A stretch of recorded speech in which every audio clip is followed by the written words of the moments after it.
Assalamualaikum warahmatullahi wabarakatuh. Halo anak-anak sekalian, apa kabarnya? Mudah-mudahan selalu sehat ya. Baik, dalam video kali ini kita akan mempelajari tentang komunikasi sel. Nah, seperti halnya manusia, sel-sel dalam tubuh kita juga melakukan komunikasi. Yang mana komunikasi ini tentunya memiliki tujuan untuk koordinasi, saling memberi kabar, dan saling memberikan suatu respon. Nah, di sini ada gambaran ya, ini namanya impala, yang mana impala ini ceritanya lagi dikejar sama citah. Nah, kemudian si impala ini nantinya bagian otak dia akan merilis atau melepaskan yang namanya hormon epinefrin ke dalam darah. Hormon-hormon tadi nantinya akan diedarkan ke seluruh tubuhnya melalui pembuluh darah. Dan si epinefrin ini bertindak sebagai molekul sinyal. Nah, sinyal ini nantinya akan diterima oleh reseptor yang ada di suatu sel, misalnya sel jantung ataupun sel hati seperti itu ya. Nantinya akan diterima, kemudian si epinefrin ini akan diterjemahkan menjadi sinyal yang berbentuk lain, namun tetap diteruskan ya, yakni ke tahapan transduksi sinyal. Kemudian nantinya si sinyal-sinyal ini akan diteruskan hingga menimbulkan suatu respon seluler. Kalau di sini respon selulernya adalah mengubah glikogen menjadi glukosa, gitu. Ini insya Allah kalau nggak salah ini sel muscle ya, muscle cell in the leg. Nah, ini adalah sel otot yang ada di bagian kakinya, gitu. Nah, jadi di video kali ini kita akan mempelajari tentang bagaimana sih komunikasi sel yang ada di dalam sel-sel tubuh kita dan juga sel-sel organisme yang lain. Nah, sebelum mendalami tentang prosesnya, di bab pertama ini akan diceritakan tentang sejarah penemuan bahwa kejadian komunikasi sel. Nah, di sini kalimat kuncinya adalah sinyal eksternal atau sinyal yang berada di luar sel itu akan diubah menjadi respon di dalam sel. Nah, jadi segala sesuatu yang bentuknya sinyal yang ada di luar sel, apabila dia ditangkap oleh sel dan penangkapannya cocok ya, sesuai kayak gitu, nantinya sinyal tersebut akan direspon. Nah, siapa yang merespon? Ya sel itu sendiri, kayak gitu. Mekanisme pensinyalan pertama kali berevolusi ratusan juta tahun yang lalu, yakni pada sel prokariotik atau prokariota purba dan juga eukariota bersel tunggal. Nah, jadi mekanisme persinyalan karena memang menurut ilmu biologi memang makhluk hidup pertama kali itu dalam bentuk prokariot ataupun eukariot sel tunggal gitu ya. Otomatis mereka duluan lah yang melakukan proses atau mekanisme pensinyalan. Nah, kemudian mekanisme tersebut diadaptasi untuk penggunaan yang baru, yakni pada keturunan multiselulernya. Nah, peneliti itu sudah meneliti tentang proses pensinyalan ini pada prokariotik purba tadi ya. Kita ambil contoh yang ada saat ini, prokariota adalah bakteri yang mana dia sifatnya uniseluler. Selain itu nanti kita juga akan menggunakan eukariotik bersel tunggal di slide berikutnya. Nah, jadi kita fokuskan dulu pada penelitian tentang sel bakteri nih. Nah, sel bakteri itu dapat merasakan kepadatan sel bakteri setempat atau penginderaan quorum. Maksudnya gimana, Pak? Nah, misalnya nih kita miara bakteri. Biasanya kalau kita miara bakteri itu di cawan Petri. Nah, otomatis kalau kita naruh bakteri nantinya kan dia akan semakin banyak membelah membelah membelah seperti itu kan. Nah, nanti kalau dia sudah merasa pertama gini, bakteri itu kan sel tunggal. Nah, jadi sel tunggal itu mereka hidup sendiri-sendiri gitu, tapi berdampingan di dalam cawan Petri. Nah, kemudian mereka itu nanti akan tahu, wah, media atau makanan di dalam cawan Petri ini sudah habis, kayak gitu. Nah, jadi mereka akan saling berkomunikasi. Nah, kok bisa, Pak? Nah, ini dia. Sel bakteri itu mampu memberikan sinyal satu sama lain. Dengan cara apa? Sel bakteri itu mengeluarkan molekul yang dapat dideteksi oleh sel bakteri lainnya. Nah, jadi ibarat kata, bakteri satu ngabarin dengan bakteri lain itu dengan sinyal, yakni merupakan yang dalam bentuk molekul senyawa kimia tentunya. Penginderaan konsentrasi molekul persinyalan tersebut memungkinkan bakteri memantau kepadatan sel lokal mereka sendiri. Nah, jadi adanya kabar-kabari tadi, ya misalnya, wah, nutrisinya udah mau habis nih gitu, mereka ngabarinnya dengan sinyal, mereka akan tahu, oh ternyata, kita di cawan Petri ini sudah sangat padat sekali dan nutrisi kita udah mau habis, seperti itu. Nah, penginderaan quorum memungkinkan populasi bakteri mengkoordinasikan perilaku semua sel dalam suatu populasi dalam aktivitas yang memerlukan kepadatan sel tertentu yang bertindak pada saat yang sama. Jadi ibarat kata, nak, gara-gara ada kabar-kabari tadi, ya, gara-gara sudah kepenuhan, sudah memenuhi quorum, bahkan melebihi quorum misalnya, mereka itu akan mengkoordinasikan langkah apa yang tepat untuk mengatasi permasalahan kepadatan ini. Nah, contoh hasil penginderaan quorum bakteri adalah pembentukan biofilm yang akan kita jelaskan di sini dan juga sekresi toksin atau sekresi racun. Nanti Pak Widi akan spill apa itu sekresi racun. Nah, yuk kita pelajari terlebih dahulu nih. Nah, ini adalah gambaran yang ini, Nak, ya, yang pertama ini adalah gambaran individual bakteri. Individual root shape cell. Kemudian kan semakin banyak mereka akan menggunung ya. Kemudian ini aggregation in progress alias, progres mereka melakukan agregat, menggumpal menjadi sesuatu yang, kesatuan kayak gitu. Kemudian baru dia akan membentuk seperti ini dan ini adalah, bentukan yang seperti spora atau fruiting body atau bentuk seperti, badan buah kayak gitu ya, contohnya seperti ini, ya. Nah, ini nih bakteri, Nak, jadi dia bentuknya pentol-pentol gini. Kenapa itu, Pak? Nah, ini yuk kita bahas. Oke, sebentar Pak Widi pastikan dulu. Oke nih, gambar komunikasi antar bakteri. Bakteri penghuni tanah yang disebut dengan Myxobacteria atau bakteri lendir menggunakan sinyal kimia untuk berbagi informasi tentang ketersediaan nutrisi. Nah, apabila makanan atau nutrisi mereka sudah langka atau sudah mau habis, sel-sel yang kelaparan itu akan mengeluarkan molekul sinyal yang merangsang sel-sel tetangga untuk berkumpul. Nah, jadi, "Aduh, ini udah habis nih, gue lapar nih, yuk kumpul semuanya, kumpul kumpul kumpul kumpul," kayak gitu. Sel-sel tersebut akan membentuk struktur yang disebut dengan tubuh buah atau fruiting body, yang mana nantinya akan menghasilkan spora. Sel berdinding tebal yang dapat bertahan hidup hingga lingkungan membaik. Nah, jadi, mmm, intinya gini, Nak, wah makanan kita udah habis nih, kita harus bertahan hidup, tapi kalau kita, tetap gini-gini aja kita akan mati. Yuk kita, berkumpul bersama, kemudian kita bentuk spora, yang mana spora ini memiliki dinding yang tebal dan dapat bertahan hidup dalam waktu lama sampai lingkungan itu baik. Nah, jadi ibarat kata tuh, ini adalah suatu komunikasi yang dilakukan agar, bakteri itu dapat bertahan hidup, gitu ya. Wah, ini kita lagi paceklik, kekurangan makanan, yuk kita jangan jadi manusia yang normal dulu, kita harus puasa misalnya. Nah, jadi ibarat kata mereka puasa dengan membentuk yang namanya spora. Nah, apabila lingkungannya sudah membaik, baru mereka akan tumbuh lagi, seperti itu. Myxobacteria yang ditunjukkan di sini adalah spesies Myxococcus santus. Nah, jadi seperti ini ya, Nak, ya. Nah, jadi mereka kembali lagi, mereka tahu kalau, wah ini di sini nutrisinya udah habis, yuk yuk kita komunikasi, kita koordinasi, kita, bentuk spora saja, seperti itu. Ya, inilah kasus komunikasi sel yang ditemukan pada bakteri. Lanjut. Kemudian ada juga pada contoh kasus ragi.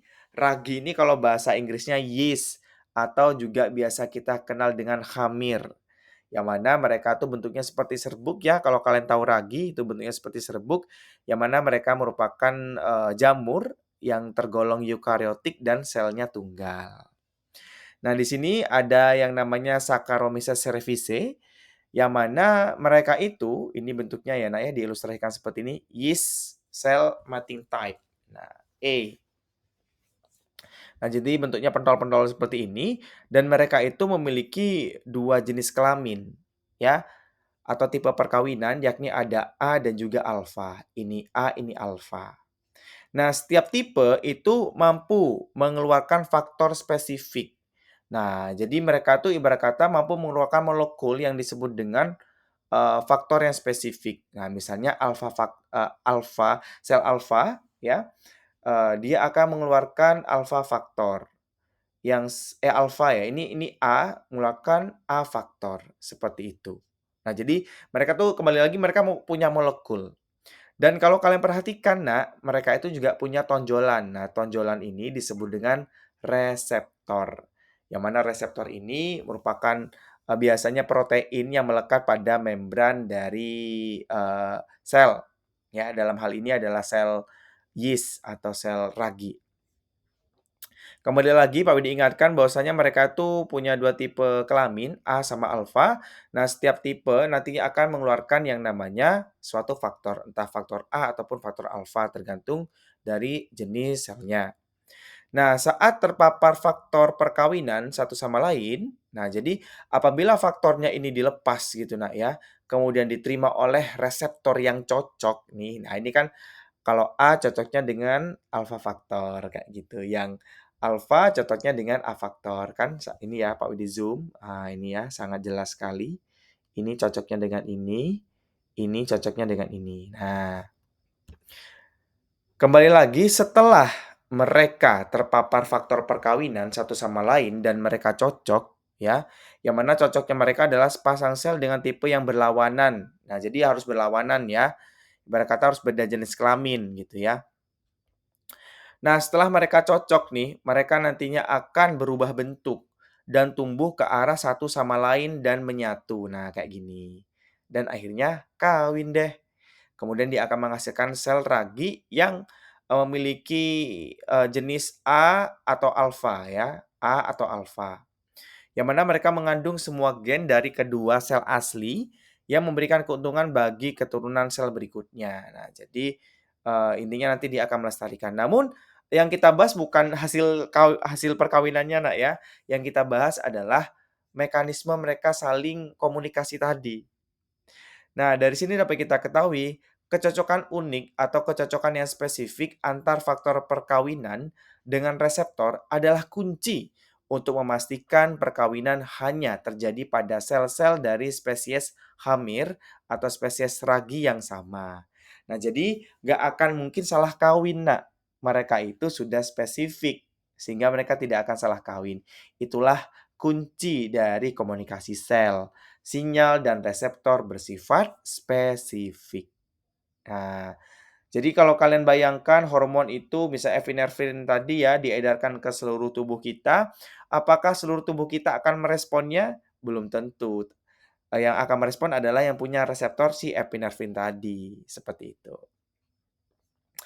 Lantas bagaimana pengikat faktor perkawinan oleh reseptor permukaan sel hamir memicu sinyal yang menghasilkan respon seluler perkawinan? Nah, lalu bagaimana, Pak? Kok bisa sih gara-gara, mmm, eee, menerima faktor kemudian diterima oleh reseptor sampai dia memicu perkawinan gitu, bagaimana caranya? Nah, hal ini terjadi dalam 3 langkah utama jalur transduksi sinyal. Yakni, ini yang perlu kalian catat baik-baik ya, Nak, ya. Karena ini adalah nyawa dari materi kita pada hari ini, yakni penerimaan sinyal, transduksi sinyal, dan respon seluler. Jadi ada sinyal yang diterima, sinyal kemudian diteruskan, kemudian nanti akan menimbulkan suatu respon dari sel tersebut. Pemberian sinyal selama perkawinan sel ragi itu memiliki banyak kesamaan dengan proses pada organisme multiseluler yang menunjukkan asal mula evolusi awal mekanisme pemberian sinyal. Nah, jadi mekanisme yang seperti ini, Nak, banyak ditemui pada makhluk-makhluk eukariotik multiseluler seperti kita. Mekanisme dasarnya sama, kayak gitu. Nah, ini adalah gambar komunikasi antar sel ragi yang sedang kawin. Sel Saccharomyces cerevisiae menggunakan sinyal kimia untuk mengidentifikasi sel dengan tipe perkawinan yang berlawanan dan memulai proses perkawinannya. Dua tipe perkawinan dan molekul sinyal kimia yang sesuai atau faktor perkawinan disebut dengan A dan juga alfa. Seperti itu. Gitu ya, saya rasa jelas. Intinya kalian tahu faktor dan juga faktor yang berperan sebagai sinyal dan diterima oleh reseptor. Dan harus cocok, kalau nggak cocok tidak kawin mereka. Lanjut. Nah, kemudian berbicara tentang sinyal nih. Nah, ada yang namanya sinyal lokal dan sinyal jarak jauh. Nah, jadi ibarat kata, nah, kalau sinyal lokal itu pacar 5 langkah lah. Jadi langsung ketemu. Kalau sinyal jarak jauh, ini ibarat kata LDR gitu ya. Nah, yuk kita bahas dulu tentang sinyal lokal, yakni kontak langsung. Sel-sel organisme multiseluler berkomunikasi melalui molekul sinyal yang ditujukan untuk sel yang mungkin berdekatan atau tidak. Nah, sel eukariotik dapat berkomunikasi melalui kontak langsung.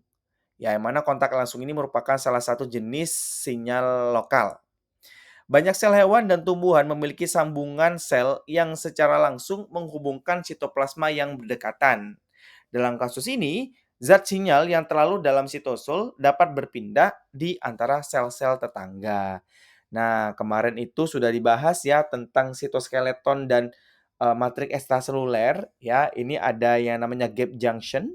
Nah, gap junction itu adalah hubungan yang menghubungkan sel satu dengan sel yang lain sehingga mereka dapat bertukar sitoplasma.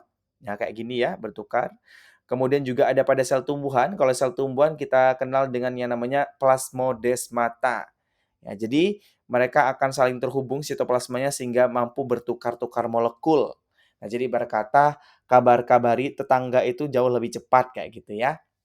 Nah, ini namanya cell junction atau hubungan antar sel yang mana kedua sel hewan dan sel tumbuh memiliki penghubung yang dapat dilalui oleh molekul gitu ya, termasuk molekul sinyal. Yang mana mereka akan secara cepat ya apabila mereka ada sesuatu yang ingin dikabarkan. Nah, ini gitu ya. Nah, selain, kontak langsung tadi, beberapa sel hewan dapat berkomunikasi melalui kontak langsung antara molekul permukaan sel. Nah, jenis sinyal lokal ini sangat penting dalam perkembangan embrio, respon imun, dan dalam mempertahankan populasi sel induk dewasa. Contohnya kayak gini ya, ini ada sel satu dengan sel yang lain, kemudian dia memiliki tonjolan tertentu dan juga reseptor tertentu, mereka akan bisa saling komunikasi. Mungkin yang bisa digambarkan secara jelas, misalnya sel darah putih ya, sel darah putih kalau dia akan sedang memangsa sesuatu atau mendegradasi sesuatu, dia akan memanfaatkan apa namanya, molekul yang ada di permukaan selnya untuk mengenali, jenis-jenis yang lain, sel yang lain, seperti itu, ya. Jadi dia langsung, Nak, gitu ya. "Pak, sinyal lokal tapi nggak langsung ada nggak?" Ada dong. Nah ini, dia sinyal lokal tapi kategorinya adalah sinyal jarak pendek. Nah, jadi sinyalnya tuh menempuh jarak pendek. Jadi ibarat kata harus berjalan sedikit. Nah, kalau ini misalnya tetanggaan misalnya ini udah jadi suami istri ya, kemudian ada pintu penghubungnya kayak gitu. Nah, kalau ini pacar 5 langkah. Nah, jadi harus melangkah dulu, dekat-dekat dulu kayak gitu. Nah, yang pertama ya, regulator lokal mempengaruhi sel-sel di dekatnya.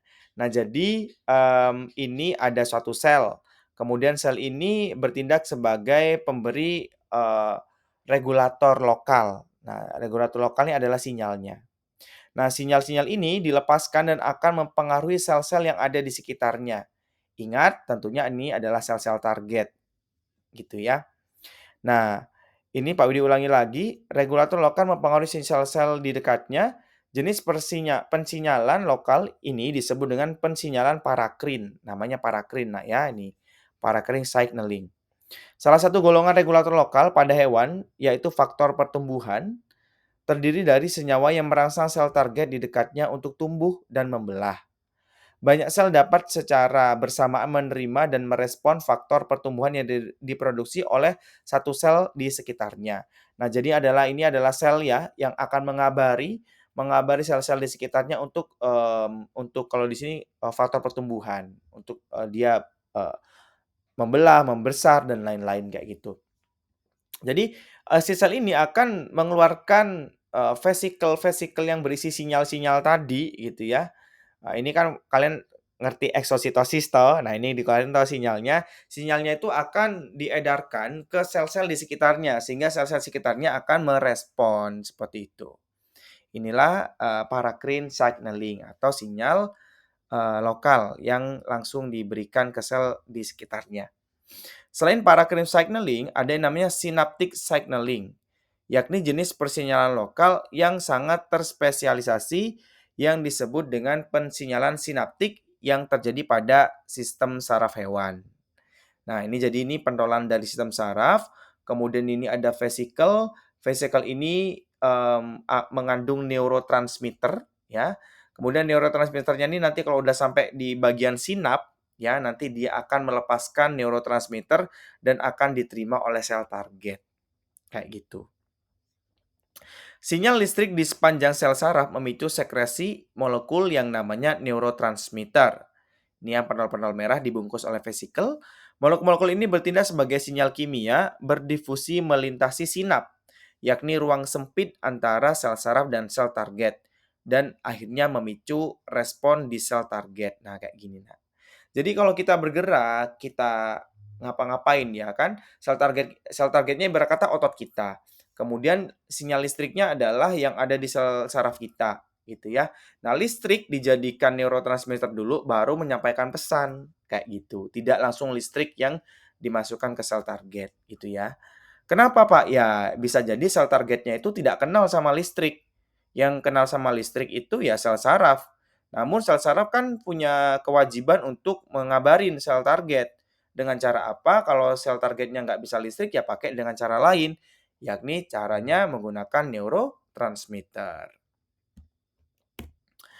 Nah, setelah kita membahas tentang sistem dekat tadi, sekarang kita yang LDR-an ya, dengan jarak jauh. Nah, siapa Pak sinyal jarak jauh itu? Nah, hewan dan tumbuhan menggunakan molekul yang disebut hormon untuk persinyalan jarak jauh. Nah, jadi sinyal jarak jauhnya itu adalah hormon. Nah, persinyalan hormonan pada hewan dikenal sebagai persinyalan endokrin. Nah, endokrin ya. Sel-sel khusus ya melepaskan hormon yang mana hormon itu akan bergerak melalui sistem peredaran darah ke bagian tubuh lainnya. Tempat hormon tersebut mencapai sel target yang dapat mengenali dan meresponnya. Nah, jadi misalnya ini ada sel endokrin ya, akan menghasilkan hormon, kalau tadi adalah hormon epinefrin yang diproduksi di otak gitu ya. Kemudian masuk ke dalam pembuluh darah, kemudian hormon itu akan diedarkan. Ingat, yang akan menerima sinyal adalah sel yang memiliki reseptor spesifik. Nah, ini adalah sel targetnya. Nah, ini otak, kemudian sel targetnya di hati misalnya, atau di jantung, atau di otot kaki misalnya. Kok bisa ya? Karena dia punya reseptor. Nah, molekul-molekul hormonnya ini nantinya akan diterima oleh sel target, barulah sel target akan menimbulkan suatu respon. Nah, dikatakan jarak jauh ya karena sel otak itu harus kirim dulu via darah, via pembuluh darah. Gitu ya, nggak langsung ngefek gitu loh. Nah itulah, maka dari itu hormon itu disebut dengan sinyal jarak jauh. Ini kan pada hewan, Pak, kalau pada tumbuhan gimana? Banyak hormon tanaman mencapai target yang jauh dengan bergerak melalui sel. Seperti regulator lokal, hormon tanaman sangat bervariasi dalam ukuran dan jenis. Misalnya hormon tanaman etilen nih, yang mendorong pematangan buah dan membantu mengatur pertumbuhan adalah hidrokarbon yang hanya terdiri dari atom C6H4, yang mana mereka tuh cukup kecil untuk berdifusi melalui udara dan melewati dinding sel. Nah, jadi kalau ada gas etilen, nah itu hormon ya, hormon yang bentuknya berupa gas gitu dan mereka diedarkan ke luar gitu ya, kemudian diterima oleh sel-sel buah untuk dimatangkan. Nah, karena ukurannya yang cukup kecil tadi, dia mampu berdifusi melewati dinding sel. Nah, sel target ini Nak, ya, sel target memiliki molekul reseptor yang spesifik. Balik lagi kalau kita bahas yang tadi Nak ya. Jadi dia tuh punya reseptor yang spesifik kayak gitu loh. Yang mana, gara-gara dia spesifik ya sinyalnya akan diterima secara spesifik juga. Sinyal kemudian harus diubah ke bentuk lain dulu alias ditransduksikan ke dalam sel sebelum mendapatkan respon. Nah, jadi sinyal ini, sinyal yang bentuknya hormon tidak langsung hormon itu misalnya tok tok tok aku hormon, aku masuk ya, aku mau ketemu nukleus. Tidak seperti itu. Ya, nanti si sinyal tadi akan diubah ke bentuk yang lain. Bagaimana prosesnya? Yuk ikutin terus video ini. Nah, ini dia, Nak. 3 tahapan pensinyalan yang perlu kalian ingat, perlu kalian dalami, karena ini adalah konsep dasarnya. Kalau kalian nggak paham ini, nanti susah untuk mengikuti penjelasan berikutnya. Ini masih slide 7, masih ada 22 slide ya. Jadi masih ada berapa itu? 15 lagi ya, sabar. Oke, tahapan yang pertama adalah penerimaan sinyal. Nah, jadi ada sinyal dulu dong. Nah, deteksi sel target terhadap molekul sinyal yang datang dari luar sel. Nah, jadi sel target itu akan mendeteksi ada sinyal nggak, ada sinyal nggak, kayak gitu. Apabila sinyal kimia sudah terdeteksi oleh molekul sinyal, terdeteksi saat molekul sinyal mengikat protein reseptor yang terletak di permukaan sel. Maksudnya gimana, Pak? Intinya ada sinyal, kemudian ada reseptor. Nah, reseptor ini nantinya akan mendeteksi sinyal tersebut dan akhirnya sinyal pun akan ditangkap. Kayak gitu, ya. Nah, kemudian setelah reseptor ini ya, signal reception, setelah reseptor menangkap sinyal tadi, nantinya sinyal tersebut akan ditransduksikan. Transduksi sinyal, yakni pengikatan molekul sinyal akan mengubah protein reseptor dengan cara tertentu, yang inilah awal mula atau memulai proses transduksi. Nah, apabila reseptor ini menerima sinyal, sudah berikatan gitu ya, nanti si reseptor ini akan berubah bentuk dengan cara tertentu, gitu ya. Macam-macam caranya, jangan ditanyakan sekarang, nanti akan dijelaskan, ya. Nah, tahapan transduksi ini akan mengubah sinyal menjadi bentuk yang dapat menimbulkan respon seluler tertentu. Transduksi terkadang terjadi dalam satu langkah, tetapi lebih sering memerlukan serangkaian perubahan dalam serangkaian molekul yang berbeda, yang kita namakan jalur transduksi sinyal. Molekul-molekul dalam jalur tersebut sering disebut dengan molekul relay.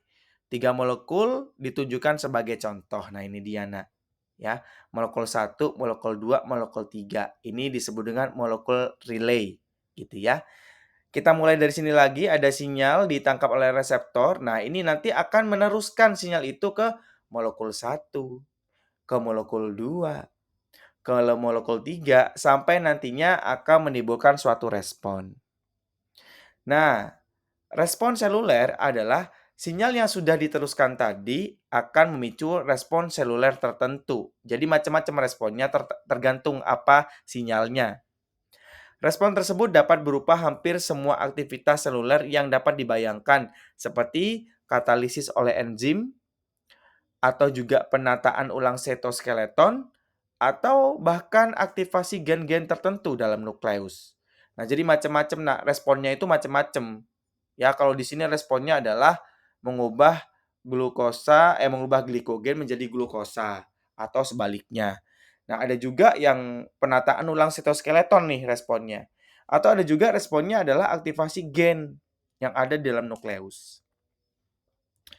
Nah, proses pemberian sinyal sel membantu memastikan bahwa aktivitas-aktivitas penting seperti ini terjadi pada sel-sel yang tepat dan waktu yang tepat, dan dalam koordinasi yang tepat dengan aktivitas sel-sel lain di dalam organisme. Nah, jadi proses persinyalan ini, Nak, ya, itu benar-benar spesifik gitu loh. Kalau sinyalnya apa, nanti berubah apa, nanti responnya apa, kayak gitu.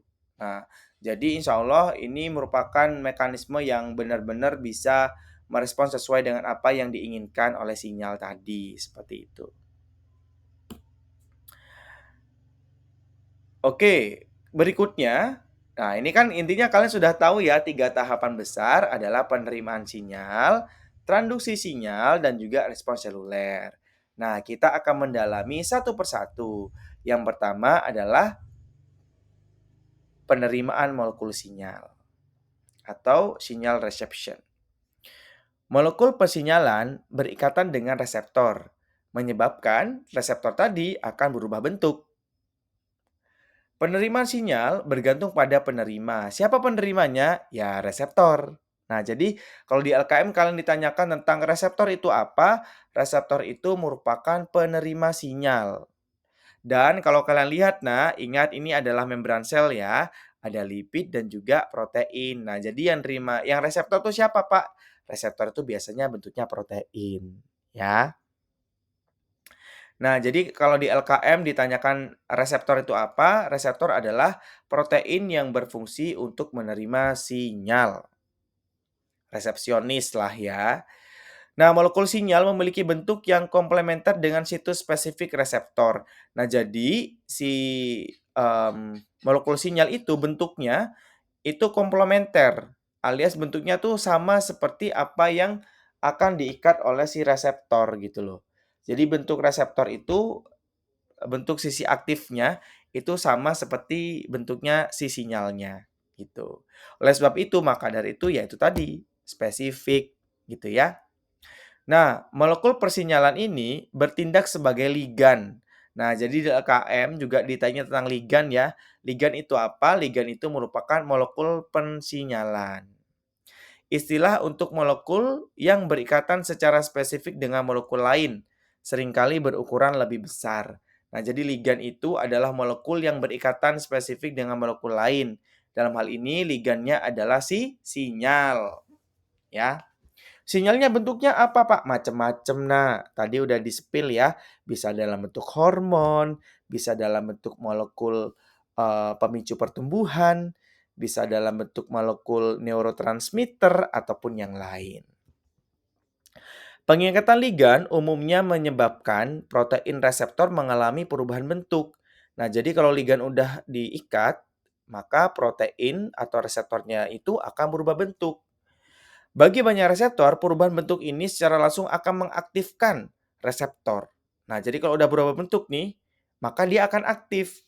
Sehingga dia akan memungkinkan untuk berinteraksi dengan molekul lain di dalam sel tersebut. Gitu ya. Nah, jadi kalau ini aktif, makanya ini dikasih tanda sinar, nak ya. Sinar ini menandakan dia aktif. Awalnya tidak bersinar menjadi bersinar, kayak gitu ya. Menandakan molekul proteinnya sudah menerima sinyal dan berubah bentuk menjadi aktif. Nah, kemudian untuk reseptor lain, efek langsung dari pengikatan ligan adalah menyebabkan agregasi dua atau lebih protein reseptor yang mengarah pada peristiwa molekuler lebih lanjut di dalam sel. Nanti akan kita beri contoh-contoh tentang reseptornya. Kemudian, sebagian besar reseptor sinyal itu adalah protein membran plasma. Nah, jadi ini nak, protein membran plasma itu merupakan reseptor kayak gitu ya, dan memang sebagian besar reseptor itu adalah mereka. Nah, namun ada juga loh reseptor itu tidak tertanam di membran sel, melainkan dia itu ada di dalam sel. Nah, nanti akan kita jelaskan juga, ya. Pertama, kita akan kenalan dulu dengan 3 jenis utama reseptor transmembran permukaan sel. Kembali lagi Pak Widi ingatkan, sebagian reseptor sinyal itu adalah protein yang ada di membran plasma alias protein transmembran. Yuk kita kenalan dulu dengan penerima atau reseptor protein yang pertama, yakni namanya GPCR atau G protein coupled receptor, atau kalau bahasa Indonesianya adalah reseptor terkoppel protein G. Nah, jadi dia kopelan. Kopelan sama siapa? Sama protein G kayak gitu. Bentuknya kayak gini ya. Ini adalah protein membran. Di sini ada signaling molecule binding site atau ini adalah situs pengikatan dari molekul sinyal. Kemudian di sini ada segment that interact with G protein inside the cell. Nah, jadi ini adalah bagian yang akan berikatan dengan protein G. Jadi ini memiliki makna ya, reseptor ini terkoppel atau kopelan dengan protein G gitu ya. Protein G-nya ada di mana, Pak? Nah, di sini kita lihat gambar. Nah, pengikatan ligan mengaktifkan reseptor yang kemudian mengaktifkan protein G tertentu yang mengaktifkan protein lain lagi sehingga menyebarkan sinyal. Yuk kita lihat gambar. Pertama, ini adalah G protein couple receptor ya. Jadi ini adalah proteinnya. Nah, kemudian ini ada protein G-nya. Nah, ini kopelannya iki ya. G protein yang awalnya dia inaktif. Nah, jadi dia itu, protein G ini ada di dalam sel ya. Kalau di sini kita lihat dia menempel pada bagian permukaan dalam, ya. Nah, langkah pertama, protein G yang melekat pada sisi sitoplasma ini ya, dia itu fungsinya sebagai saklar, Nak. Kayak pencetan lampu. Dia bisa mengaktifkan, bisa menonaktifkan juga, ya. Kemudian si protein G ini dia gandengi gandengi GTP. GTP itu adalah, kalau biasanya kalian kenal dengan adenosine trifosfat, ini namanya guanin trifosfat, ya. Nah ini awalnya dia GTP, kemudian dia, nanti si protein G yang nonaktif ini akan berikatan, namun dia akan menghilangkan fosfatnya ya, sehingga dia hanya punya yang namanya GDP, kayak gitu. Guanin difosfat. Nah kemudian, mmm protein G yang inaktif ini nantinya akan menempel alias bekerja sama dengan protein terkoppel tadi. Nah ini ya. Nah sehingga mereka terbentuk deh yang namanya reseptor terkoppel protein G karena dia berikatan. Nah berikatan seperti ini, tes gitu ya. Nah ini berikatan. Kemudian di gambar yang kedua, ketika molekul sinyal yang sesuai, nah ini ada sinyal nih ya, nah ini sesuai nih, sinyal sesuai, ketika ada sinyal yang sesuai berikatan dengan sisi ekstraseluler dari reseptor, reseptor ini nantinya akan teraktivasi. Makanya dia bersinar karena dia sudah teraktivasi dan berubah bentuk. Nah, selanjutnya sisi sitoplasmiknya kemudian mengikat satu protein G yang inaktif sehingga menyebabkan GTP menggantikan GDP. Ini akan mengaktifasi protein G.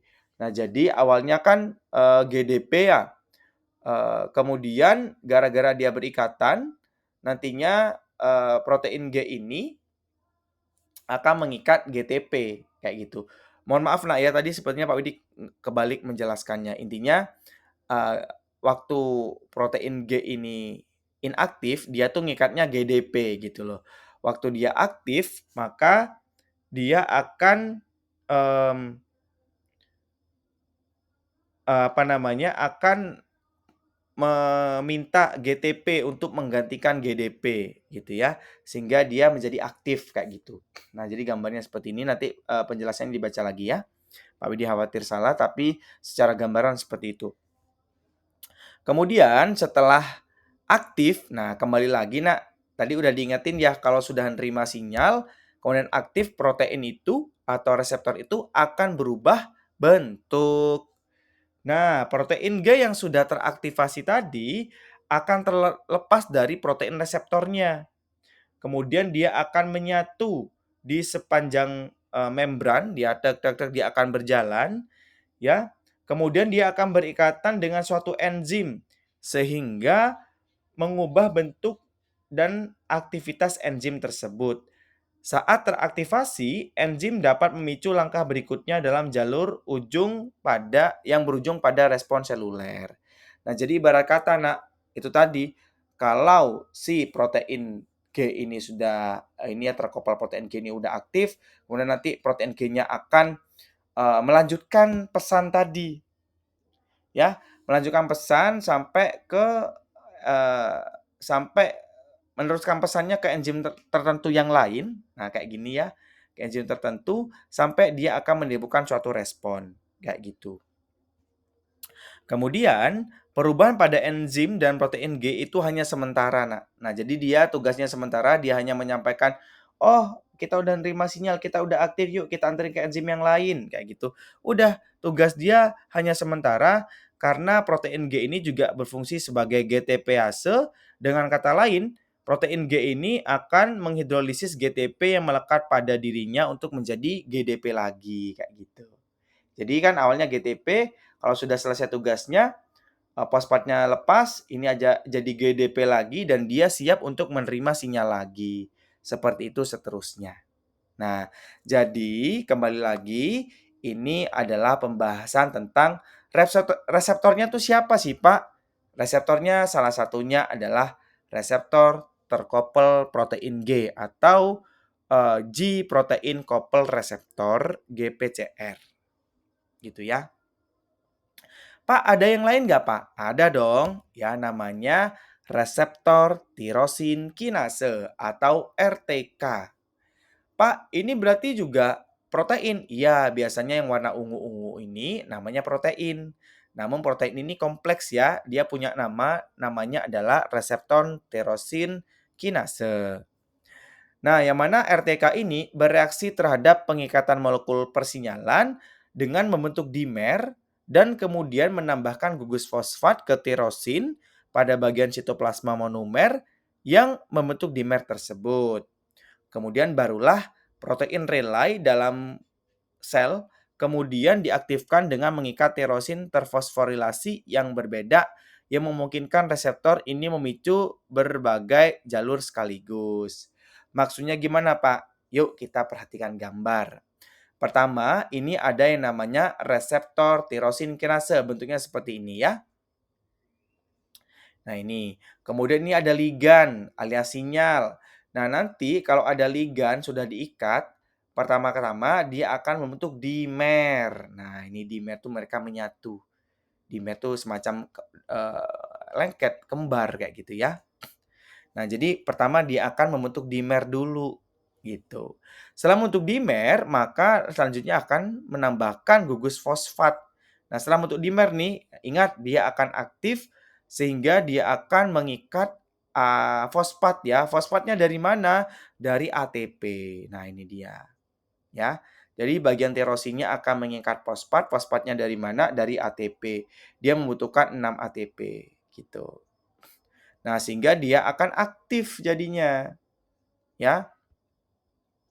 Nah, ini. Ya, ini untuk dimer, kemudian dia butuh fosfat sehingga ini sudah aktif nih, ya. Proteinnya sudah aktif. Kemudian nantinya si bagian tirosin-tirosin ini akan ya nih, protein relay dalam sel kemudian dapat diaktifkan dengan mengikat tirosin yang sudah terfosforilasi tadi.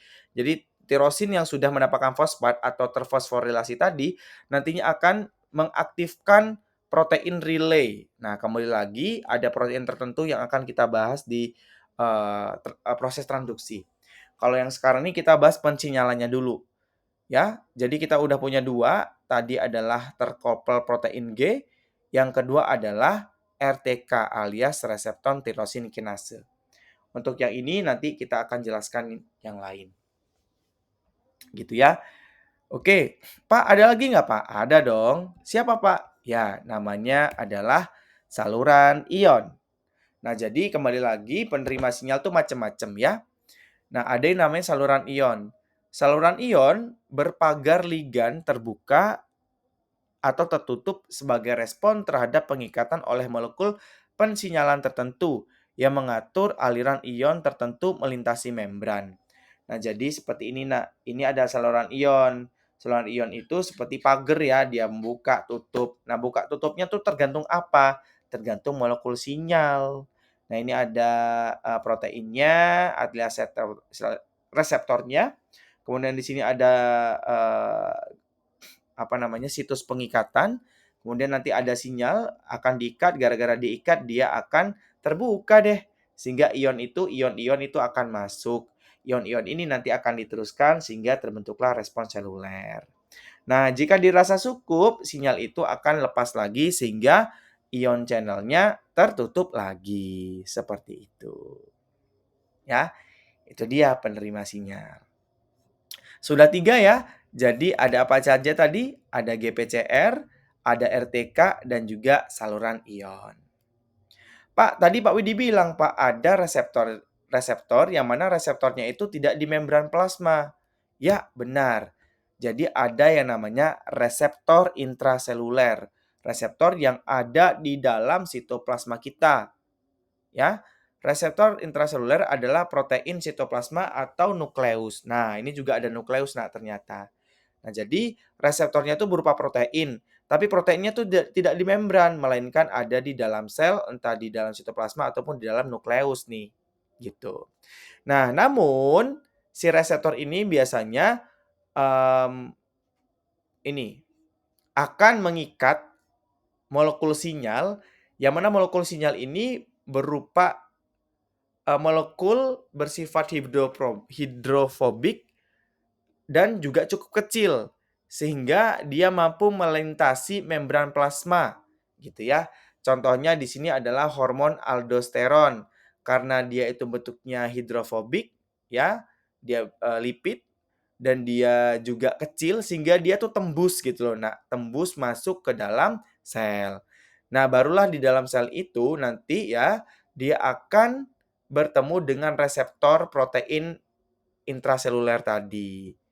Nah, jadi kalau kita baca di sini nah ya, the steroid hormone aldosteron pass through the plasma membrane.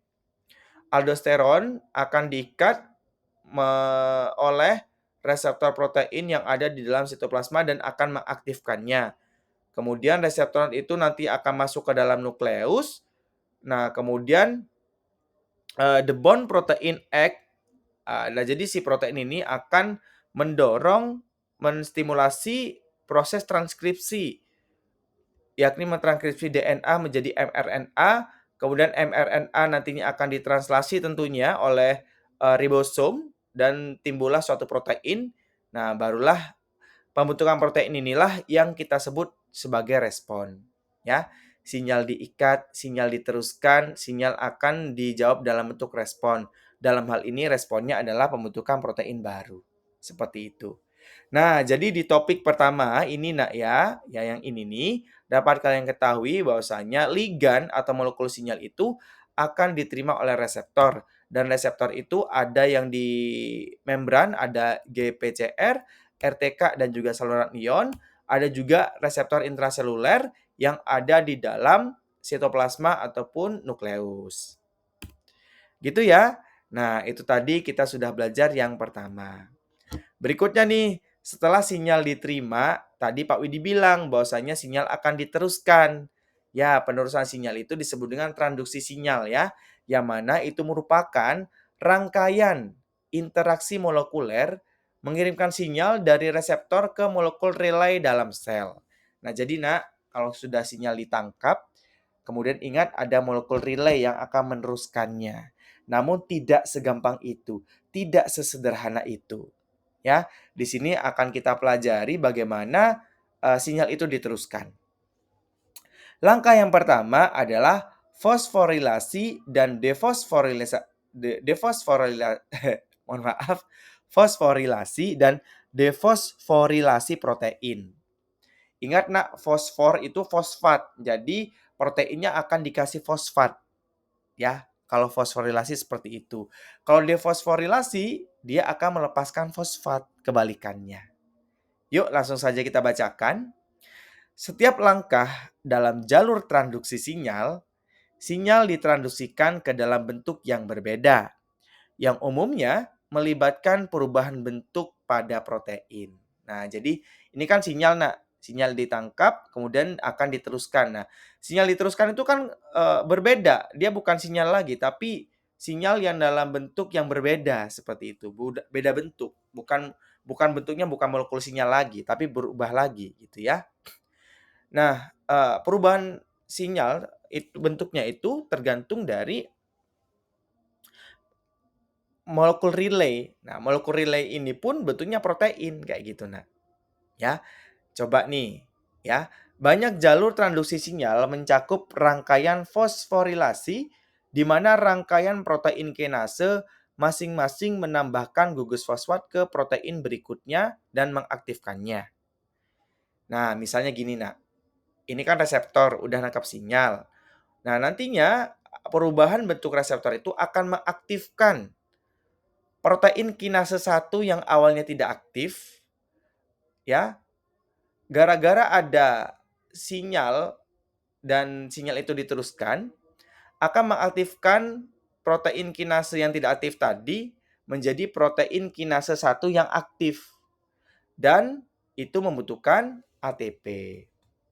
Nah, apabila protein kinase satu aktif, itu juga akan memicu fosforilasi, ya nih, dari sini aja nak ya. Ini tahap 1, relay molecules activate protein kinase 1. And aktifnya protein kinase 1 akan mengaktifkan protein kinase 2. Nah ini, kalau ini aktif otomatis dia akan melakukan fosforilasi protein kinase 2 untuk menjadi aktif. Nah, dia dapat fosfat nih. Active protein kinase 2 phosphorylate protein purple that bring about the cell response to the signal. Nah, jadi ini lagi nak, kalau ini aktif dia juga akan mengaktifkan protein ungu yang awalnya nggak aktif menjadi aktif dengan penambahan fosfat gitu. Fosfatnya dari mana Pak? Ya dari ATP seperti ini nak. Nah, jadi kalau kalian lihat alurnya nak ya, kayak gini. Ini adalah proses fosforilasi. Dan karena dia bertingkat, sehingga kita biasa menyebutnya dengan kaskade fosforilasi. Seperti itu. Nah, Pak, ini kan sudah aktif, Pak. Nanti dia akan nonaktif lagi nggak, Pak? Iya. Jadi kalau dia sudah menyampaikan sinyal, nah, udah menyampaikan pesan gitu ya, yang mana pesannya ini beruntun kan, kayak pesan berantai gitu kan. Nah, nanti dia kembali lagi nonaktif, kayak gitu. Nah, kok bisa, Pak? Bagaimana caranya? Enzim yang disebut dengan protein fosfatase atau alias PP ya di sini dapat mengkatalisis meremove fosfat yang yang sudah diikat oleh protein dan gara-gara fosfatnya diambil lagi kayak gitu nah ya, protein itu menjadi tidak aktif lagi. Ya, saya berharap kalian dapat membayangkan betapa sel itu pusing sekali.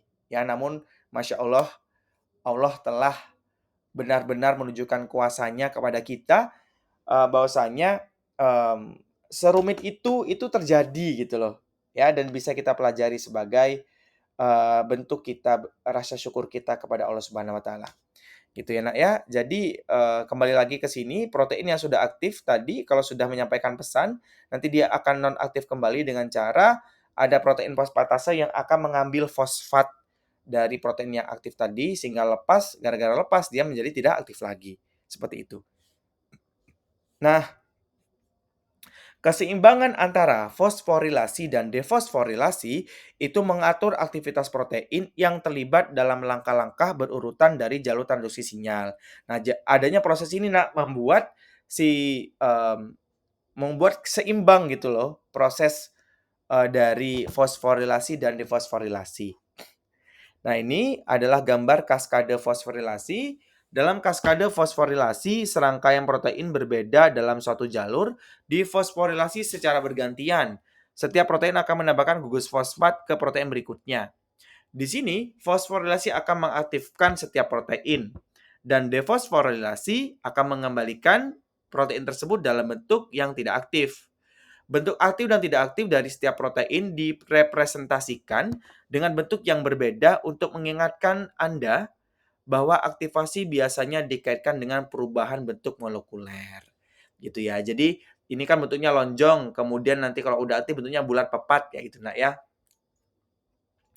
Nah, bulat bulat ser. Nah, ini hanya sebagai pengetahuan bahwasanya kalau protein itu awalnya aktif menjadi aktif itu konformasinya berubah. Namun di sini digambarkan secara sederhana, tapi kalau aslinya tuh rumit, nah bentuknya kayak molekuler gitu. Nah, jadi karena kita belajar, jadi bentuknya dipermudah. Seperti itu ya. Nah, jadi sinyal diteruskan melalui proses kaskade fosforilasi. Pak, ada bentuk yang lain nggak, Pak? Ada. Ya, jadi terkadang tidak hanya protein saja nih yang meneruskan pesan tadi. Ada yang namanya pembawa pesan kedua. Nah, pembawa pesan kedua ini bukan protein, melainkan molekul kecil yang larut dalam air.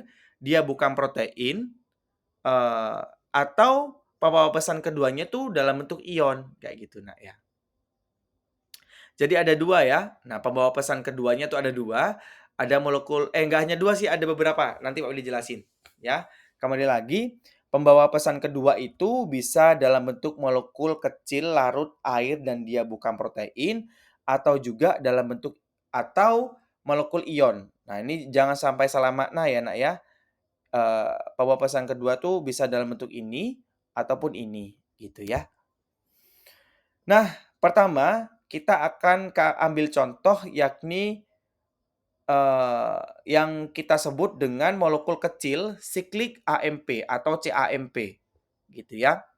Yang mana CAMP ini mampu berdifusi dengan mudah melalui sitosol. Dengan demikian dia akan membantu memancarkan sinyal dengan cepat, gitu ya. Bentuk CAMP itu kayak apa, Pak? Nah, kayak gini, Nak. Nah, CAMP itu sebenarnya berasal dari ATP, adenosine trifosfat. Kemudian nanti dia akan diproses ya dikatalisis oleh enzim namanya adenylyl siklase sehingga dia akan melepas fosfatnya 2. Sehingga dia hanya memiliki satu fosfat ya yang disebut dengan CAMP gitu. Nah, CAMP ini nantinya juga dapat berubah dengan adanya katalisis oleh fosfodiesterase sehingga menjadi AMP kayak gitu ya. Ini merupakan gambar AMP siklik atau CAMP. Pembawa pesan kedua, CAMP dibuat dari ATP oleh adenyl siklase, enzim yang tertanam dalam membran plasma. Gugus fosfat dalam CAMP melekat pada karbon 5 aksen dan 3 aksen. Karbon ya, karbon nomor 5, karbon nomor 3. Susunan siklik CAMP merupakan dasar penamaannya. CAMP dinonaktifkan oleh fosfodiesterase, enzim yang mengubahnya menjadi AMP. Nah, jadi kalau jadi CAMP berarti dia sedang aktif, tapi kalau dia bentuknya AMP berarti nonaktif, gitu ya.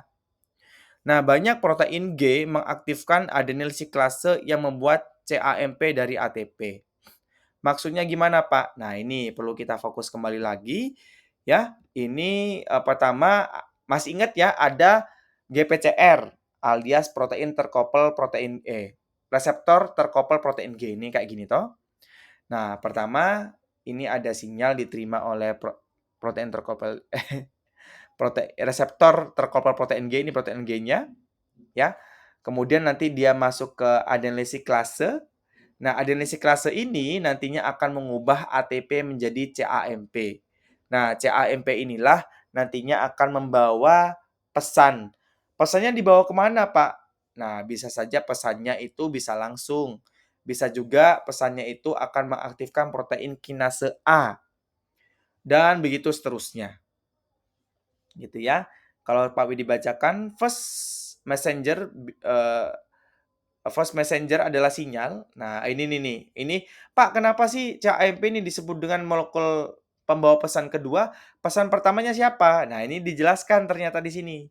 First messenger-nya adalah ya ligan, gitu ya. First messenger alias ligan tadi akan diikat oleh GPCR.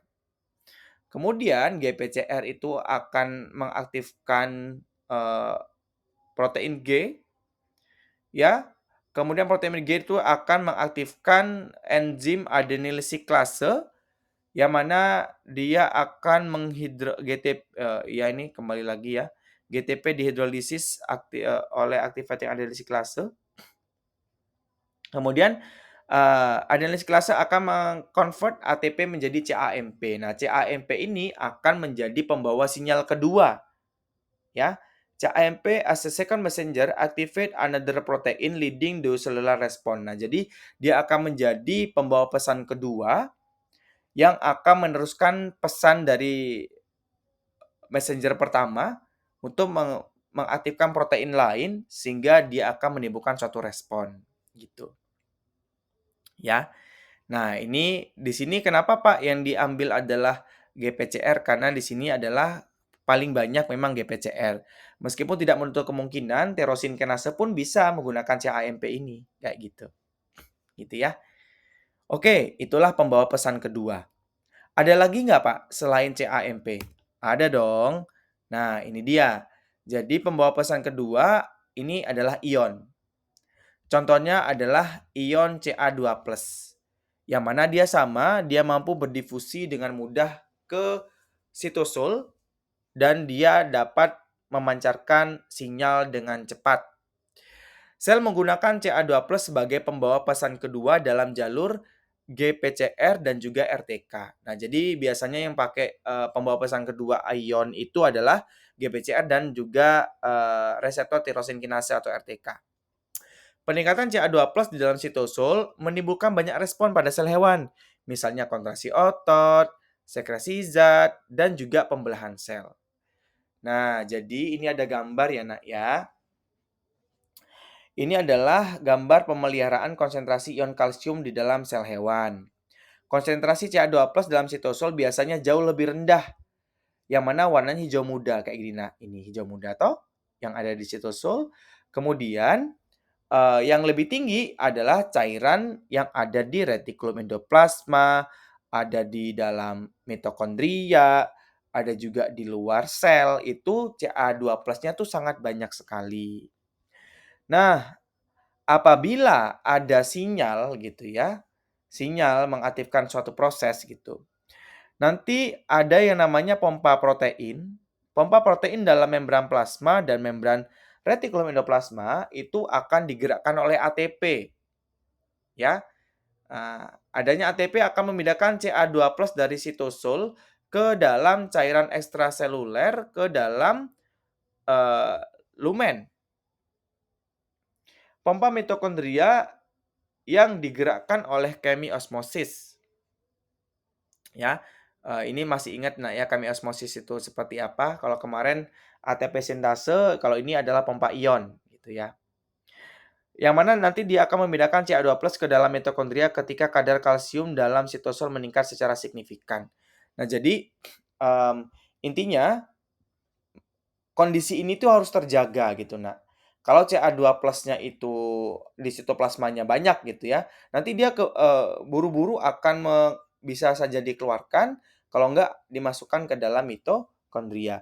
Dan intinya kalau ada Ca2+ itu di dalam sitosol ada berlebihan, itu akan menimbulkan suatu respon kayak gitu, ya. Bagaimana responnya? Kita akan cek di slide berikutnya. Ini dia. Oke, selain tadi Ca2+, ada namanya IP3. Waduh Pak, kok banyak? Iya, nah ini harus dijelaskan ya. Mmm, di jalur transduksi sinyal. Oke, contohnya adalah IP3. IP3 mana Pak ini ya? Nah ini IP3. Nah ini adalah keterangan gambarnya. Ca2+ dan IP3 dalam jalur pensinyalan ion kalsium dan inositol trifosfat atau IP3 berfungsi sebagai pembawa pesan kedua dalam banyak jalur transduksi sinyal. Dalam gambar ini, proses ini dimulai dengan pengikatan molekul pesinyalan ke reseptor yang digabungkan dengan protein G. Nah, ini dia, Nak. Protein G nempel lagi, set, set, set. Nanti ini ya, ini pertama dari sini deh.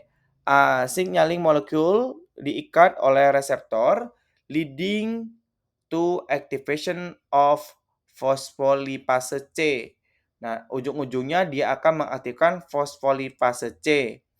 Fosfolipase C akan menyibak plasma membran fosfolipid colored yang disebut dengan PIP2 into DAG and IP3. Nah, jadi fosfolipase C ini akan menyibak gitu ya, menyibak fosfolipid menjadi DAG dan juga PIP2. DAG itu berfungsi sebagai second messenger in other pathway. Nah, jadi DAG itu juga akan jadi pembawa pesan kedua nah untuk jalur yang lain kayak gitu. Kemudian, sedangkan langkah berikutnya PIP2 ini akan diubah menjadi IP3. Ya, karena sudah lepas tadi ya. Mana nih? 3, 4. IP3 secara cepat akan berdifusi set ke sini melalui the cytosol and berikatan dengan IP3 gate calcium channel in the ER membrane causing it to open.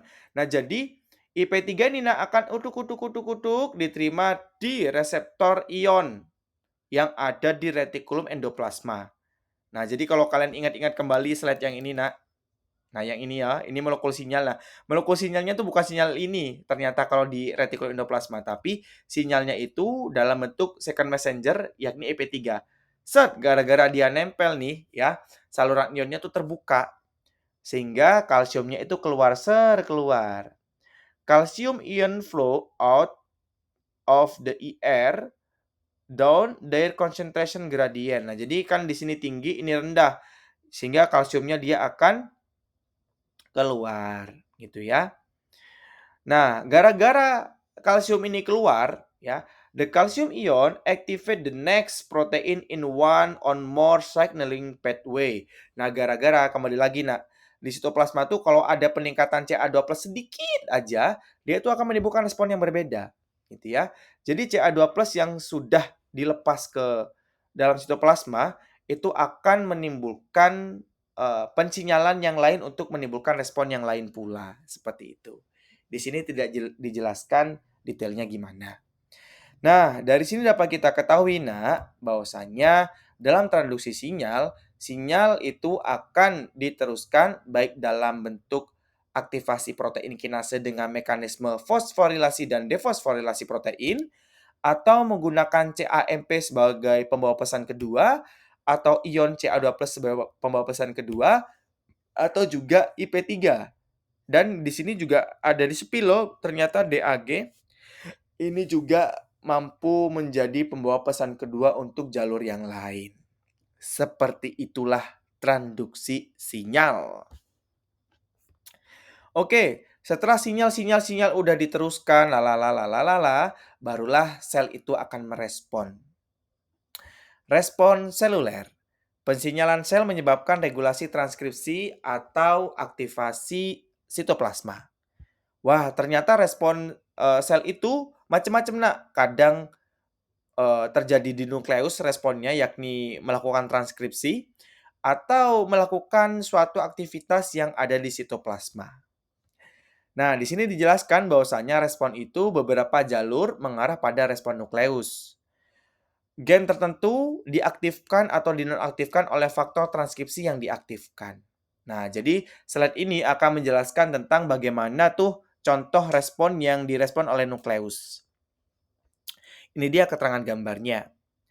Aktivasi gen tertentu oleh faktor pertumbuhan. Nah, ini sinyalnya ini adalah faktor pertumbuhan. Nah, faktor pertumbuhan ini bisa saja hormon ataupun yang lain ya, yang mana dia tuh sinyal untuk nyuruh sel untuk tumbuh kayak gitu. Nah, sel akan diterima. Nah, kemudian the initial signaling molecule here a growth factor trigger a phosphorylation cascade. Nah, ini disingkat nah ya. Intinya dia itu dengan mekanisme tertentu diaktifkan lalalala. Ini dirangkum dalam transduksi sinyal. Kemudian once activate the last kinase alias protein kinase terakhir dalam kaskade itu nantinya akan bertamu ke dalam nukleus, akan dianterin ke sini. Gitu ya. Kembali lagi ke sini, diagram ini menunjukkan jalur persinyalan khas yang mengarah pada pengaturan aktivitas gen dalam inti sel. Melakukan persinyalan awal dalam hal ini adalah faktor pertumbuhan memicu kaskade fosforilasi. Setelah terfosforilasi, kinase terakhir dalam urutan tersebut akan memasuki inti sel dan akan mengaktifkan faktor transkripsi yang merangsang transkripsi gen atau gen-gen tertentu. Otomatis setelah transkripsi terjadi, terbentuklah mRNA yang mana mRNA ini akan dikeluarkan untuk sintesis protein, kayak gitu. Ya, Pak Widi ulangi lagi, ada faktor pertumbuhan sebagai sinyal diterima oleh reseptor, nantinya akan ditransduksikan, kemudian protein kinase yang terakhir akan masuk ke dalam nukleus dan akan mengaktifkan faktor transkripsi yang awalnya tidak aktif menjadi aktif dan terjadilah proses transkripsi ya, menghasilkan mRNA, mRNA nantinya akan dikeluarkan lagi membentuk protein. Siapa yang membantu? Ya, ribosom yang membantu terbentuklah protein. Nah, protein inilah yang akan memicu pertumbuhan dari sel itu sendiri. Gitu ya, Nak ya. Jadi responnya itu ternyata bisa sampai ke nukleus. Lantas bagaimana, Pak, kalau responnya itu aktivitas sitoplasma aja? Nah, contohnya seperti ini, Nak ya. Beberapa jalur mengarah pada aktivitas sitoplasma. Respon sitoplasma terhadap sinyal. Nah, misalnya nih, stimulasi pemecahan glikogen oleh epinefrin atau adrenalin. Dalam sistem pensinyalan ini, hormon epinefrin bekerja melalui reseptor yang digabungkan dengan protein G untuk mengaktifkan serangkaian molekul relay termasuk CAMP dan dua protein kinase. Protein terakhir yang diaktifkan adalah enzim glikogen fosforilase. Nah, jadi ujung-ujungnya protein yang terakhir yang diaktifkan itu adalah glikogen fosforilase yang menggunakan fosfat anorganik untuk melepaskan monomer glukosa dari glikogen dalam bentuk molekul glukosa 1-fosfat. Nah, jadi si glikogen fosforilase ini mampu mengubah glikogen menjadi glukosa. Nah, jalur ini memperkuat sinyal hormonal. Satu protein reseptor dapat mengaktifkan sekitar 100 molekul protein G dan setiap enzim dalam jalur tersebut setelah diaktifkan dapat bekerja pada banyak molekul substratnya. Molekul berikutnya dalam kaskade. Jumlah molekul yang diaktifkan yang diberikan untuk setiap langkah adalah perkiraan. Waduh Pak, maksudnya gimana sih Pak? Yuk kita lihat gambar. Pertama ada molekul sinyal nih. Sinyal di sini adalah epinefrin dalam hal ini. Akan diterima oleh reseptor terkoppel protein G, kemudian nanti dia akan mengaktifkan ya di sini inaktif G protein ya akan mengaktifkan yang awalnya non aktif gara-gara ada sinyal tadi sehingga menjadi aktif. Dan di sini protein G-nya tuh tidak hanya satu, tapi di sini 10⁻². Kemudian eh, protein G yang aktif nantinya akan mengaktifkan adenilil siklase ya yang awalnya nggak aktif menjadi aktif. Kemudian adenilil siklase akan mengubah ATP menjadi CAMP. Nah, jadi kalau kalian lihat ya 10⁻10⁻, ini kan semakin banyak gitu loh. Nah, dari sini dapat kalian ketahui bahwasanya dalam satu sinyal aja itu mampu diterjemahkan menjadi respon yang cukup banyak ya gitu. Jadi ini kembali lagi akan mengaktifkan banyak hal kayak gitu. Nah, jadi kalau kalian lihat perhatikan gambarnya, protein kinase ini aktif, kemudian dia juga akan mengaktifkan fosforilase kinase yang berikutnya sampai akhirnya dia akan mengaktifkan glikogen fosforilase ya. Ini kan banyak sekali itu 10⁻6 itu berapa banyaknya itu. Nah, kemudian glikogen fosforilase satu molekulnya itu akan mengubah glikogen menjadi glukosa. Nah, maka dari itu sinyal itu pesan berantai dan menular gitu ya. Dalam satu sinyal aja dalam tubuh kita tuh akan mampu mengubah glikogen yang banyak sekali untuk menjadi glukosa yang juga banyak sekali. Seperti itu ya. Inilah respon pesinyalan yang terjadi di sitoplasma. Kemudian, ini adalah amplifikasi sinyal atau penguatan sinyal. Gambarnya masih sama. Kaskade enzim yang rumit itu akan memperkuat respon sel terhadap sinyal. Nah, jadi kan ini rumit sekali kan, ya. Ini rumit sekali, jelimet, Pak. Nah, ini justru hal yang seperti ini akan memperkuat respon terhadap sinyal, gitu loh. Nah, pada setiap langkah katalitik, atau langkah si enzim itu bertindak dalam kaskade, jumlah produk yang diaktifkan bisa jauh lebih banyak daripada langkah sebelumnya. Ya jelas nak ya. Nih kalau kalian lihat ya ini 10 pangkat 2, 10 pangkat 2, 10 pangkat 4, kemudian 10 pangkat 5, 10 pangkat 6, sampai akhirnya 10 pangkat 8 tuh. Jadi makan lebih banyak gitu. Misalnya, dalam jalur yang dipicu epinefrin pada gambar di samping, setiap molekul adenilil siklase mengkatalisis pembentukan sekitar 100 molekul CAMP. Ya kan? Ya, 100 CAMP. 10 pangkat 2 berarti 100 ya. Setiap molekul protein kinase A ini ya, eh, memfosforilasi sekitar molekul 10 molekul kinase berikutnya dalam jalur tersebut dan seterusnya. Jadi dihitungnya satu molekul ya. Satu molekul impact-nya ke berapa kayak gitu. Efek amplifikasi berasal dari fakta bahwa protein ini bertahan dalam bentuk aktifnya cukup lama untuk memproses beberapa molekul substrat sebelum menjadi tidak aktif lagi.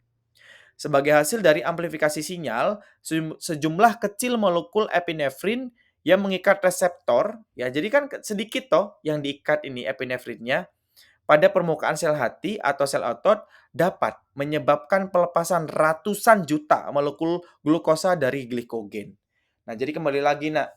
Nah, adanya sinyal yang dikuatkan, diperbanyak, dapat menguak fakta dengan satu sinyal saja itu akan mendapatkan respon atau dampak yang cukup besar, gitu ya. Mungkin satu langkah kecil dapat berdampak pada kehidupan yang sangat besar. Seperti itulah ya, hampir sama. Selanjutnya nih, tentang kespesifikan pensinyalan sel dan koordinasi respon. Nah, kalau di sini Pak Widi pengen cerita dulu. Nah ibarat kata nih, si epinefrin itu kan, apa namanya, molekul sinyal dan dia itu diedarkan di pembuluh darah, otomatis seluruh tubuh kita akan kedapatan ketemu dia, gitu kan. Nah, si epinefrin ini dampaknya kemana aja, Pak? Dia bisa berdampak pada otot, dia berdampak pada jantung, dia berdampak pada, apa namanya, pada hati. Nanti dicek lagi ya, Pak Widi takut salah. Intinya, bisa berdampak pada hal-hal tersebut. Namun, responnya itu apakah sama, Pak? Ya berbeda. Misalnya kalau pada hati dia mampu mengubah glikogen jadi glukosa misalnya. Nah, kalau pada jantung dia tidak demikian, dia membuat jantung kita menjadi lebih berdebar misalnya seperti itu. Nah, jadi ibarat kata sinyalnya sama, tapi kok bisa diterima oleh sel yang berbeda dan responnya berbeda pula, gitu loh. Kenapa sinyal yang sama dapat bisa menimbulkan respon yang berspesifik bagi sel yang berbeda? Kenapa? Jawabannya adalah karena berbagai jenis sel mengaktifkan set gen yang berbeda. Berbagai jenis sel memiliki kumpulan protein yang berbeda. Respon sel terhadap sinyal bergantung pada kumpulan protein reseptor sinyal, protein relay, dan juga protein yang dibutuhkan untuk menjalankan respon. Nah, jadi adanya syarat-syarat inilah yang membuat respon itu menjadi berbeda. Nah, contohnya ini ada gambar ya, ini ada sel A, sel B, sel C, dan juga sel D. Yang mana mereka ini memiliki protein relay yang berbeda dan juga respon yang berbeda pula. Gitu. Nah, ini keterangan gambarnya. Protein khusus yang dimiliki sel menentukan molekul pensinyalan apa yang ditanggapinya dan sifat responnya. Nah, jadi tergantung sel itu punya gen apa, bukan, memiliki gen yang mau diaktifkan tuh apa, tergantung protein yang dimiliki apa, kayak gitu. Nah, keempat sel dalam diagram ini merespon molekul pensinyalan yang sama, yang warna merah. Ya, ini sama-sama merah ya, set set gitu. Dengan cara yang berbeda masing-masing memiliki serangkaian protein yang berbeda, ungu dan biru kehijauan. Nah, ini ya, proteinnya beda toh. Nah, tapi sinyalnya sama gitu.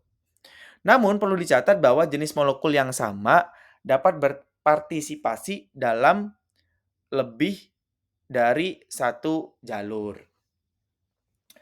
Nah, ini khusus yang ini ya, jadi, terkadang, molekul sinyalnya berbeda gitu ya, tapi mampu, menghasilkan protein yang berbeda pula, namun dia berpartisipasi untuk menghasilkan, respon, kayak gitu, Nak. Nah, kembali lagi di slide ini dapat kita ketahui ya, meskipun sinyalnya sama, bisa saja reseptornya berbeda dan protein yang akan meneruskan, transduksi sinyal itu berbeda sehingga menimbulkan respon yang berbeda. Contohnya tadi pada sel hati dan sel jantung, epinefrin itu direspon berbeda. Kemudian ini adalah slide yang, berikutnya, saya kira yang terakhir ternyata masih ada lagi. Nah, ternyata ada hasil, penelitian membuktikan bahwasanya ada yang namanya proses efisiensi pensinyalan. Nah, jadi dapat kalian ketahui Nak ya, kalau kita belajar dari tadi ya, ini kan rumit banget Pak, kok panjang banget gitu ya. Ini juga panjang banget, ini pun disederhanakan Nak, sebenarnya tidak sesimpel ini gitu loh. Nah, kok panjang banget Pak, bisa nggak diefektifkan gitu? Nah, ternyata hasil penelitian membuktikan ada yang namanya proses efisiensi pensinyalan, melibatkan protein pensinyalan dan kompleks pensinyalan. Efisiensi transduksi sinyal tampaknya meningkat dengan adanya protein perancah atau a scaffolding protein. Nah, ini dia, Nak. Ada yang namanya protein perancah ternyata, gitu ya. Namanya protein relay besar yang melekatkan beberapa protein relay lainnya secara bersamaan. Nah, jadi namanya dia perancah sehingga dia tuh dapat, ditebengi oleh protein-protein lain, kayak gitu. Para peneliti telah menemukan protein perancah di sel-sel otak. Nah, ini, ditemukannya tuh di sel otak, Nak. Namun ini pada sel mencit kalau nggak salah di Campbell yang edisi 8 diceritakan, dia tuh pada sel mencit ya, otak mencit dicari ternyata ada protein perancah ini yang secara permanen menyatukan jaringan protein jalur pemberian sinyal di sinapsis. Nah, hardwiring atau pengkabelan permanen ini yang meningkatkan kecepatan dan keakuratan transfer sinyal antar sel karena laju interaksi protein-protein tidak dibatasi oleh difusi. Nah, jadi, adanya protein perancah inilah kenapa sel-sel otak itu bisa bergerak, bisa merespon atau melakukan komunikasi itu secara cepat, kayak gitu, nah. Lebih jauh lagi, dalam beberapa kasus protein perancah itu sendiri dapat secara langsung mengaktifkan protein relay. Nah, jadi malah ini bisa mengaktifkan sendiri protein relaynya, seperti itu, ya. The scaffolding protein show here orange ya, simultan bind to a specific activate membrane receptor. Nanti dia akan mengikat reseptor pada protein reseptor ya, mengikatkan diri pada protein reseptor yang sudah menerima sinyal gitu ya. And three different protein kinase dan dia tuh digandengi oleh 3 protein kinase. The physical arrangement facilitate signaling transduction by this molecule. Nah, di mana nanti, ketiga molekul ini memiliki respon yang berbeda-beda, maka dari itu dia cepat efektif kayak gitu, nah, gitu ya.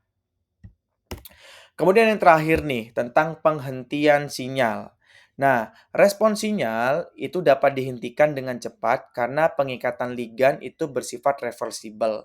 Maksudnya gimana, Pak? Ini kan intinya kalau ada sinyal diterima oleh reseptor, kemudian nanti kan akan direspon. Nah, respon ini kan berhentinya sampai kapan, Pak? Gitu. Nah, ini bisa dikontrol karena si reseptor dan sinyal ini itu bersifat, eee, reversible gitu ya. Pengikatan ini bersifat reversible, bisa bongkar pasang kayak gitu, Nak. Kalau sudah berikat, ya udah lepasin. Nah, udah direspon kalau mau mau mau disinyalin lagi ya silakan kasih sinyal lagi kayak gitu. Nah, kemampuan sel untuk menerima bentar bentar di sini ya. Agar sel organisme multiseluler itu tetap mampu merespon sinyal yang masuk, setiap perubahan molekuler dalam jalur persinyalan harus berlangsung hanya dalam waktu singkat. Nah, jadi dalam waktu singkat aja nah agar bisa merespon kayak gitu. Kemampuan sel untuk menerima sinyal baru bergantung pada reversibilitas perubahan yang dihasilkan oleh sinyal sebelumnya. Pengikatan molekul pesinyalan ke reseptor bersifat reversibel. Nah, jadi pengikatannya bersifat dapat bongkar pasang, lepas balik gitu ya. Ketika sinyal meninggalkan reseptor, reseptor tersebut akan kembali dalam bentuk yang tidak aktif. Molekul relay juga dapat kembali ke bentuk yang tidak aktif dengan cara yang bervariasi. Tadi kalau yang tidak aktif ya, kalau protein kinase ya ada namanya dihapus gugur fosfatnya jadi tidak aktif lagi gitu ya. Nah, akibat, molekul sinyal yang sudah aktif diteruskan sinyalnya kemudian tidak aktif lagi, kondisi yang tidak aktif itu dapat menunjukkan bahwasanya sel itu siap untuk